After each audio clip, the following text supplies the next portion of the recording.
story. Genetic insights from Drosophila melanogaster and human bitter taste perception. A comparative study.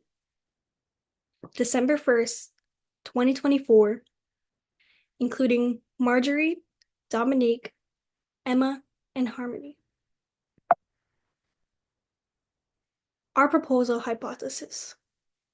In Procedure 1, if we analyze the genetic ratios of Drosophila melanogaster phenotypes in a new population of 100 flies and compare these results with the genetic ratio data from Lab 8, then the observed ratios in our sample will align with the ratios from Lab 8. We assume the population statistic is Lab 8's data for these phenotypes. In Procedure 2, if individuals participate in a blind prop test and subsequently evaluate the bitterness of grapefruit and cranberry juices, their sensitivity to bitter tastes will correlate with the prop test results. Specifically, individuals who cannot taste the prop paper will rate the juices as less bitter compared to those who can taste the prop paper. Additionally, the papillae density on their tongues will be related to their sensitivity to bitter flavors, as measured by both the prop test and juice bitterness ratings. Proposal background. The Drosophila melanogaster was first chosen for genetic research by Thomas Hunt in the early 20th century. The species is ideal to observe due to their short lifespan of around 10 days, rapid reproduction, laying around 800 eggs in their lifetime, lack of maintenance, and genetic model that is 60% similar to humans. Their eye color trait was also found to have been sex-linked. The flies measure around 3 millimeters in length and are typically found around rotting fruit, hence their common name, the fruit fly. Thomas Hunt's discovery proved the chromosome theory of inheritance, which states that genes are located on chromosomes, and allowed research for disease in humans to become better and more extensive. The bitter taste perception can show how genetic variation influences phenotypic traits in organisms. The TAS2R38 gene is what determines whether someone can taste bitterness. Genetic variation of this gene can be tested using the 6N propylthiouracil, or PROP. The receptors that can identify bitterness is crucial for helping humans and animals identify potentially harmful and toxic substances within the environment and/or their food. Participants categorized as non-tasters of the chemical are homozygous recessive to the PTC gene.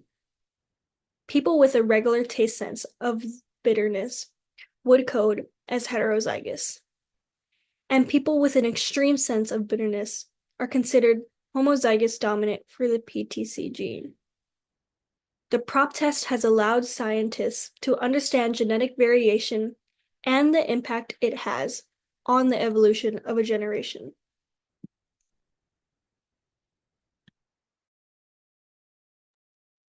Experimental designs and methods.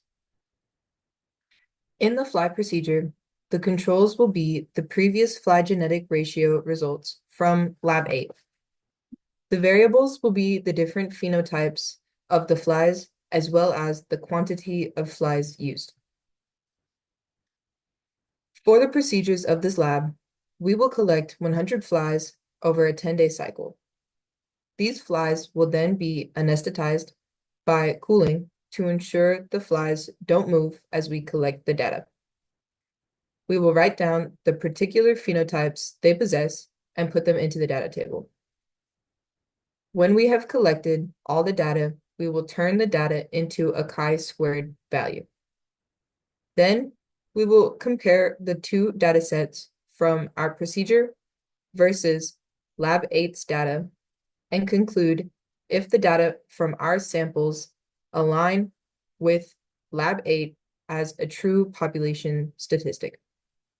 Then we will morgue the flies and dispose of them correctly.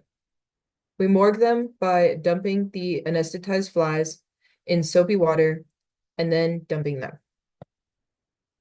In the PTC/prop procedure, the controls will be the control paper and water. The variables will be the prop test results and the juice bitterness scale.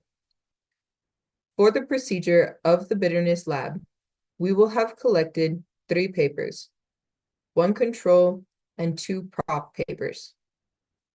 Once we have the data, we will give out 1-ounce cups filled with grapefruit and cranberry juice, as well as a 1-ounce cup of water. Before giving the juice, we will test the pH balance and record it on our table. They will drink the juice and rank it from 1 not bitter to 3 bitter. After they rank them, we will record it in our table and compare the prop test to the amount of bitter taste they feel.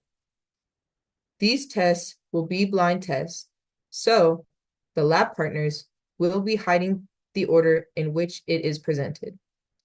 This goes for both the paper and the juice.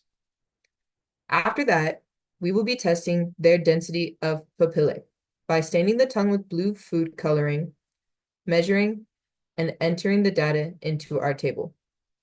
At the end of the procedure, when all the data is collected, we will compare the results of the prop test to the bitter taste of the juice and see if this correlates with the size of their papillae.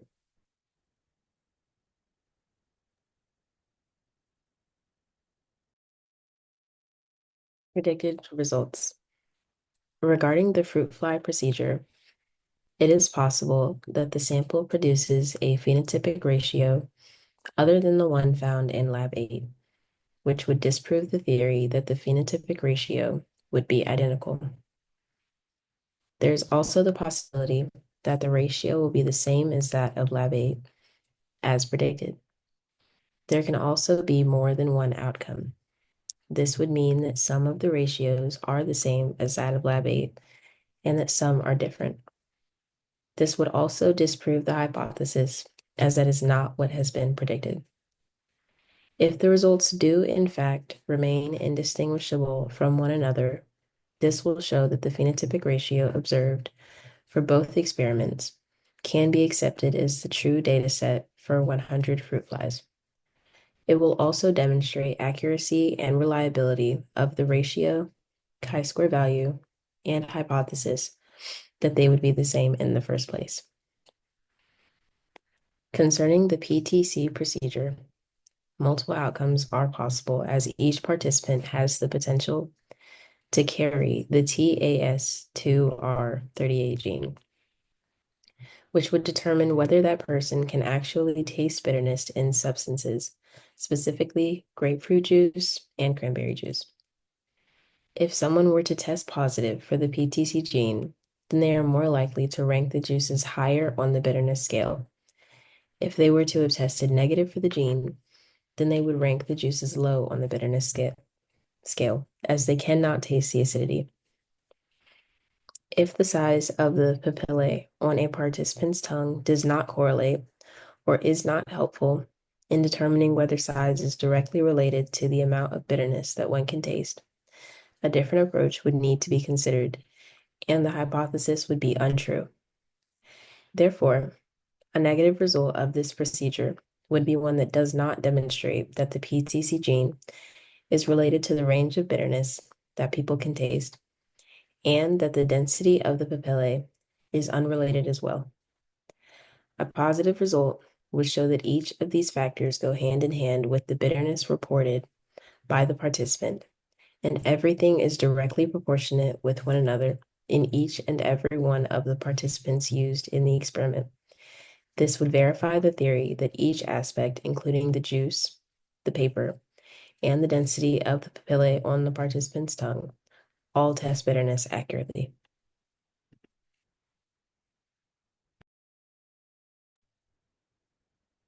Timeline, equipment, and safety. During the procedure dealing with the Drosophila melanogaster, the timeline will be longer than the 3 hours due to the fly's life cycle. We will have to obtain the fly eggs 10 days before to be able to see them in their adult form. During the procedure, we will place the flies upside down in the freezer for 8 to 10 minutes and place them on a petri dish. The petri dish will remain over ice so the flies stay cold.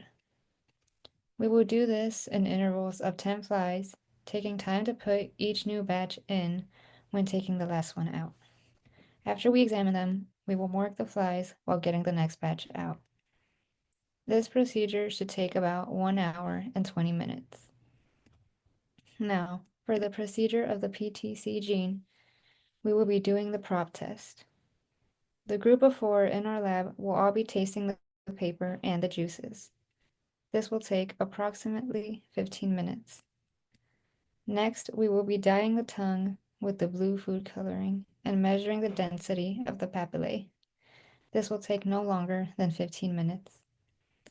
We will give 30 minutes to complete all datasets between the procedures and also after calculating the chi-squared values. If we finish early, we will then use that extra time to clean up. As for the equipment required to complete this lab, they have been separated into 3 categories. Equipment accessible in the Bio 1201 laboratory, which includes petri dishes, prop paper, control paper, and blue food coloring.